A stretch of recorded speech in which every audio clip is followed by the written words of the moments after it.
What's up, guys? So these are basically just some quick tips for getting the best image and video quality through your device, right? Whether that's posting or sharing with friends or just creating for yourself. So all thermal devices have a diopter, just like you'd see in traditional daytime optics.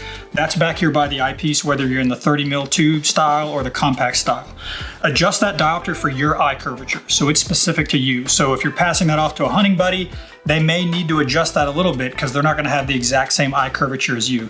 But after that is set and you're going through your different focal ranges or your zoom ranges, then it will always be your actual manuals focusing of the image up by the eyepiece. So all the devices will have that, whether it's a monocular or a rifle scope, or whether it's one of our binoculars, they'll all have a diopter adjustment along with an actual manual physical focus up by the eyepiece. And just know that with thermal devices and electro-optic in general, the focus range is generally a little bit more narrow than you'd see in traditional glass optics. So we kind of have a term within the industry, and it's always be focusing, which just means we're always, especially if we're viewing animals at different distances, different sides of a field, different parts of a tree line, 100 yards and 300 yards may not seem like a big distance. You can certainly shoot an animal or video or take a picture of an animal at those ranges without refocusing, but we can tell, experts in the field can kind of tell if it's not, there's usually about a 50 yard focal range. And if you get outside of that, maybe just keep a close eye on your focus, and that'll just make sure you get the crispest image possible.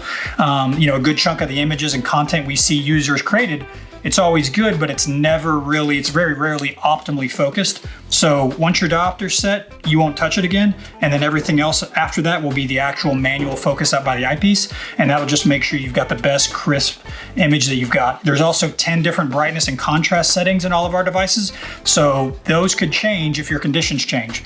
A high fog, high humidity day, those settings may need to be a little bit different, or even a different color palette than they would in optimal cool conditions in 40, 50 degrees. So just keep an eye on those, play with those when you're out in the field just to see which works best, and that'll get the best image and best video that you can create.